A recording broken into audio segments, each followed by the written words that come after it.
Hello, నమస్తే అండి. నేను మీ లక్ష్మీ చౌదరిని. Welcome to Sri Madhuramulu Telugu audio stories. Manasa Smarami 158తో మీ ముందుకు వచ్చేసాను. కథలోకి వెళ్లే ముందు ఎప్పట్లాగే వీడియోకి లైక్స్, హైప్స్ ఇవ్వడం మర్చిపోకండి యారు. ఇక కథలోకి వెళ్దాం.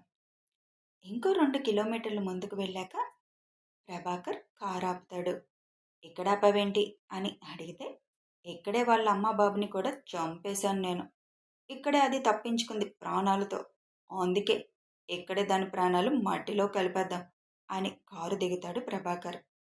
వెనక వచ్చిన ధనుంజయ్ మనుషులు కూడా కారాపి వాళ్ళ దగ్గరికి రాగానే, పారా గుణపం తెచ్చారు కదా, లోపలికి కారు తీసుకువెళ్ళడం అవ్వదు.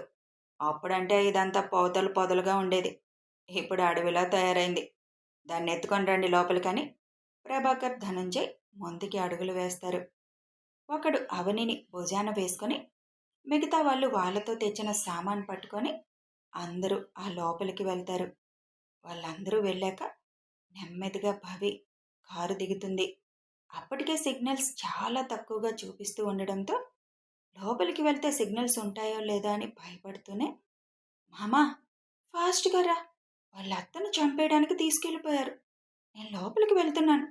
అక్కడ సిగ్నల్స్ ఉంటాయో లేదో కూడా తెలియదు. నాకు చేతనైనంత వరకు అత్తని కాపాడడానికి చూస్తాను. నువ్వు మాత్రం త్వరగా రా మామా అని మెసేజ్ చేసి ఫోన్ పాకెట్లో పెట్టుకొని, ఆ రాళ్లల్లో నడవడం కష్టమవుతుందని కాళ్ళకున్న హీల్స్ తీసేస్తుంది. నెమ్మదిగా అడుగులో అడుగు వేసుకుంటూ వాళ్ళకి అనుమానం రాకుండా ఉండడానికి చెట్లు చాటున దాక్కుంటూ వాళ్ళని ఫాలో అయిపోతుంది భవి. అవికి దారి తెలియడం కోసం తన దుపట్టా కష్టపడి 4 మొక్కలుగా చింపి దారిలో వేస్తుంది. భవి మెసేజ్ చూసిన అభికి టెన్షన్గా ఉన్న తన మనసు అవని ఇంకా ప్రాణాలతో ఉంది అని సంకేతాలు ఇవ్వడంతో, 5 నిమిషాల్లో నీ ముందుంటాన్రా అని మెసేజ్ చేసిన సిగ్నల్స్ లేక అది భవికి చేరలేదు. అవనిని తీసుకుని లోపలికి వెళ్ళిపోతారు ధనుంజయ్, ప్రభాకర్. ఇంకా ఎంత దూరం తీసుకెళ్తారా బాబు, మా మామ వచ్చాక మీ అందరికీ ఉంటుంది అని వాళ్ళ వెనకే సైలెంట్గా ఫాలో అవుతున్న భవి అనుకుంటుంది. ఒక దగ్గరికి తీసుకువెళ్ళాక అవనిని దించి గొయ్యి తవ్వమని అంటాడు ప్రభాకర్. అవనిని పక్కన పడుకోబెట్టి గొయ్యి తీయడం స్టార్ట్ చేస్తారు. మామ ఎక్కడున్నావు, తొందరగా రా, ప్లీజ్ ప్లీజ్ అని ఒక చెట్టు చాటు నుండి చూస్తూ మనసులో అనుకుంటూనే ఉంటుంది. చుట్టూ చీకటి అడవిని తలపిస్తున్న ఏరియా.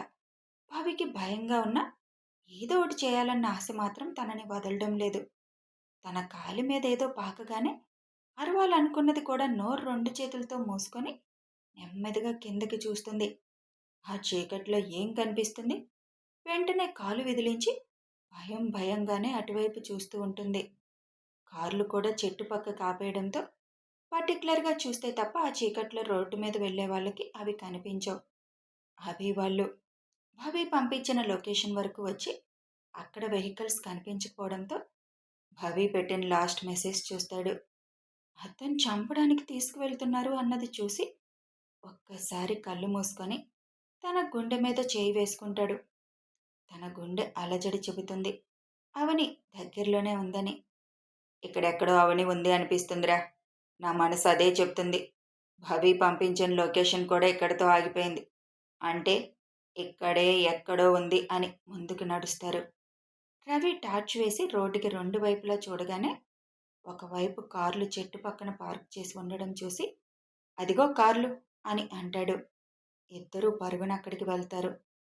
కార్లు ఇక్కడే ఉన్నాయంటే ఈ చుట్టుపక్కల ఎక్కడో వీళ్ళు ఉండుంటారు అని కారు దగ్గరికి వెళ్ళేసరికి అక్కడ భవి హీల్స్ కనిపిస్తాయి.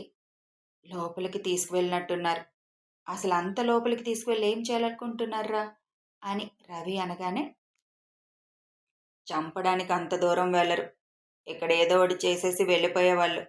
కానీ అంత దూరం లోపలికి తీసుకెళ్లారంటే వాళ్ళ ప్లాన్ ఇంకా ఏదో అయి ఉంటుంది అని ఫాస్ట్గా ముందుకు అడుగులు వేస్తాడు అవి.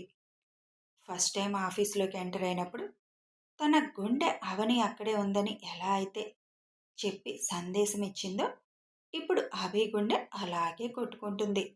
దాన్ని నమ్ముకొని ముందుకు సాగుతున్నాడు అభి. కొంచెం ముందుకు వెళ్ళేసరికి అక్కడ భవి దుపట్టా మొక్క కనిపిస్తుంది.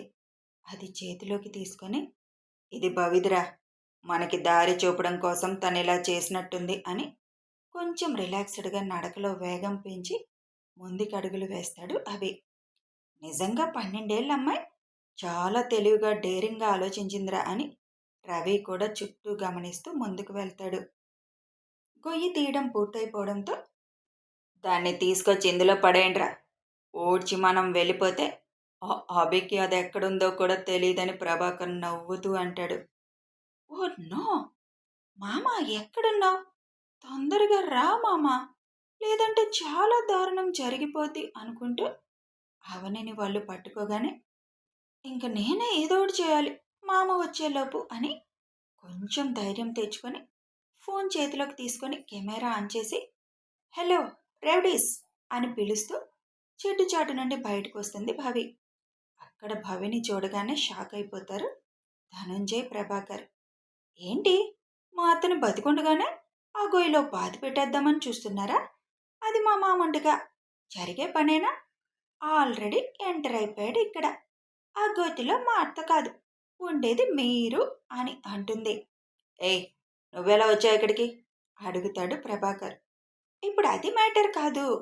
మీరు చేసింది మొత్తం వీడియో తీశాను. ఇక్కడి నుంచి మీరు తప్పించుకుందాం అనుకుంటున్నారేమో. ఆల్రెడీ లైవ్ వీడియో తీస్తున్నాను. పోలీసులు కూడా చూసేలాగా వాళ్ళకి మెసేజ్ పాస్ చేసేసాను. ఈ పాటికి ఈ అడవి చుట్టూ వాళ్ళు వచ్చేసి ఉంటారు. ఇప్పుడు మా అత్తను మీరు అందులో పెట్టినా మీరైతే తప్పించుకోలేరు. మీరు చేసే పని మొత్తం లైవ్ చూస్తున్నారు అని ఫోన్ని వీడియో తీస్తున్నట్లుగా పట్టుకొని చెప్తుంది భవి. అది విని ధనుంజయ్కి, ప్రభాకర్కి ముందు కొద్దిగా భయం వేసిన వెంటనే ప్రభాకర్ తేరుకొని, ఇక్కడ నీకు ఎక్కడ సిగ్నల్స్ వస్తున్నాయి పెళ్ళ కుంక, మమ్మల్ని బ్లాక్మెయిల్ చేయాలని చూస్తున్నావు అని కోపంగా అడుగుతాడు. మీ ఫోన్లోకి రావేమో సిగ్నల్స్, నాది అమెరికాలో కొనుక్కున్న ఫోన్, దీనికి స్పెషల్ ఎఫెక్ట్ ఉంది. కొన్ని కిలోమీటర్ల దూరంలో ఉన్న నెట్ను కూడా ఇది లాక్కోగలదు. కావాలంటే ఇది చూసిన మా మామ ఆల్రెడీ వచ్చేస్తున్నాడు కాబట్టి కాసేపట్లో మీకే అర్థమవుతుంది నేను చెప్పింది నిజమా కాదా అని అంటుంది భవి. నువ్వు చెప్పే కాకమ్మ కథలు మేము నమ్మం కానీ, ఏ ఫోన్కి కూడా సిగ్నల్స్ లేని చోట నెట్ రాదు కానీ దాన్ని కూడా పట్టుకొనిరా. ఒక్కతే వెళ్తే ఏం బాగుంటుంది? అత్త కోసం రిస్క్ చేసి ఇక్కడ దాకా వచ్చింది కదా, అత్తతో పాటు పైకి తోడు వెళ్తుంది అని అంటాడు ప్రభాకర్. మేం కాదురా పైకి వెళ్ళేది, మీరు ఇంకిక్కడి నుంచి బయటికి రాలేరు. ఇదే మీ చావు ప్లేస్ అని అంటుంది భవి. ముందు వెళ్ళి దాన్ని పట్టుకొనిరా అని అనగానే నలుగురు భవి కోసం వస్తుంటే భవి వాళ్ళకి చిక్కకుండా టైం పాస్ చేయడం కోసం వాళ్ళకి అందకుండా చుట్టూ తిరుగుతుంది. తను అలా పరిగెత్తడం ఇప్పుడే మంచిది కాదని తెలిసినా అవని కోసం తప్పక రిస్క్ చేసి తీసుకుంటుంది. ఎంతసేపురా ఒక పిల్లని పట్టుకోవడానికి కూడా అని అరుస్తాడు ప్రభాకర్. భవి చెప్పింది విని అభి ఎక్కడొచ్చేస్తాడని టెన్షన్ మొదలైంది. భవి పెట్టిన దుపట్టాలని చేరుకుంటూ దగ్గరలోకి వచ్చేస్తారు అభి వాళ్ళు. కానీ ఎక్కడ ఏ అలికిడి లేకపోవడంతో ఇంకెక్కడున్నారా వీళ్ళు అంటాడు రవి. భవి చుట్టూ తిరుగుతూ వాళ్ళను కూడా తిప్పుతూ ఉండడంతో టైం వేస్ట్ చేసుకుంటే అవదని ప్రభాకర్ అవనిని తీసుకొచ్చి ఆ గోతిలో వేసేస్తాడు. అభి గుండె కొట్టుకోవడం ఉన్నట్టుండి వేగం పెరుగుతుంది. నో నో, ఏమవుతుంది అవని? నువ్వు ఇక్కడికి దగ్గరలోనే ఉన్నావని అర్థమవుతుంది. ఎక్కడున్నావురా?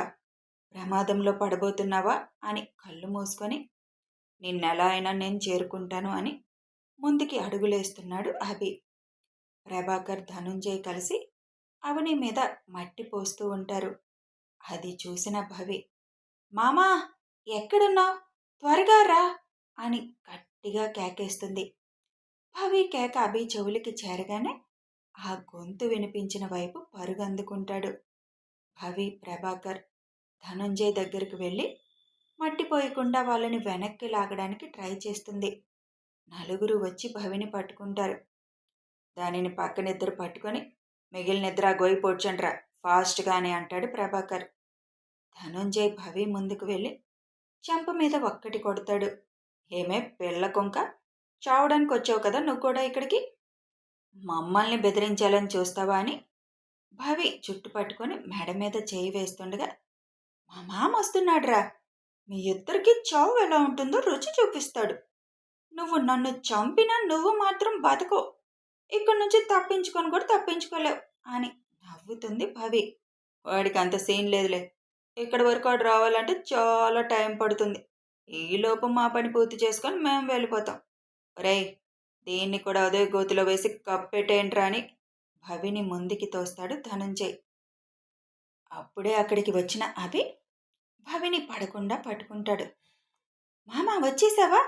ముందు అత్త అని అవినిని పూడ్చుతున్న వైపు చూపిస్తుంది. అభిని చూసిన ధనుంజయ అనుచరులు నలుగురు కూడా అక్కడి నుంచి పరుగందుకుంటారు.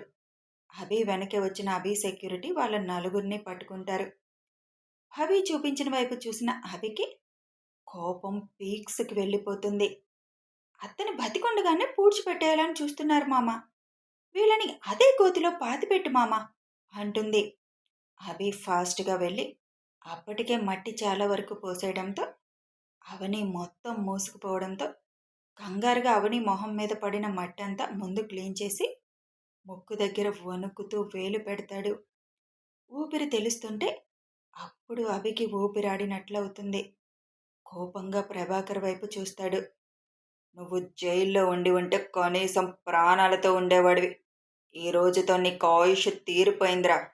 అనవసరంగా వచ్చి పెట్టుకున్నావు మాతో అని మట్టినంతా తీసి అవనిని 2 చేతులతో ఎత్తి పైన పడుకోబెడతాడు.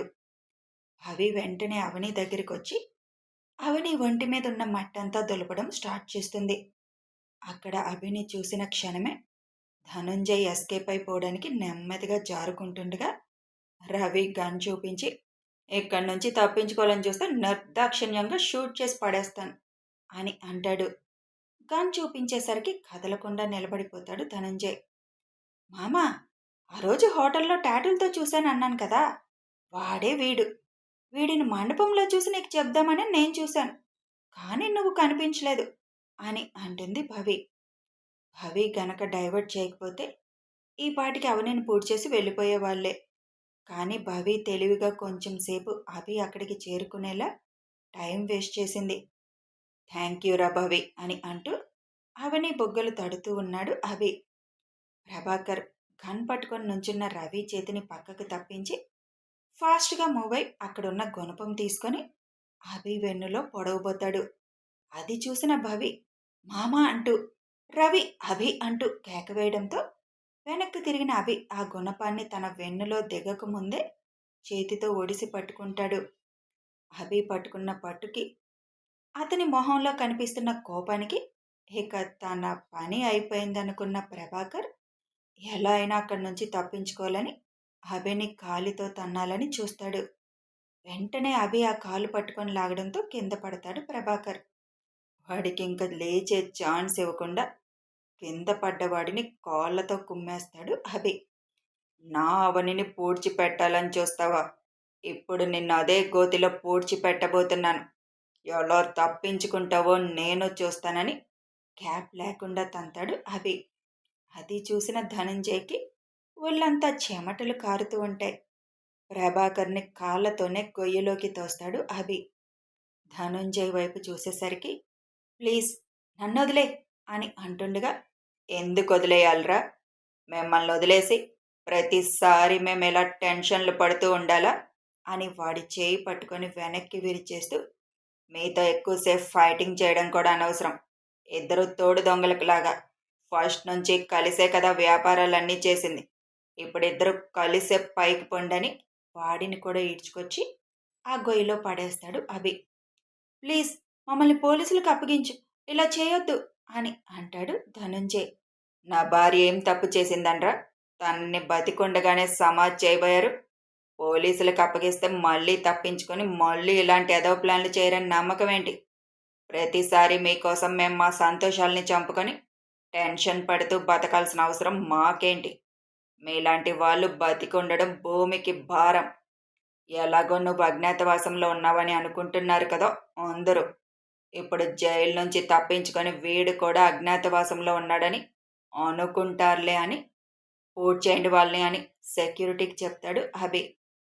వద్దు వద్దు అని ఇద్దరు అరుస్తూ ఉన్న 5 నిమిషాల్లో మొత్తం పూడ్చిపెట్టేస్తారు అక్కడ.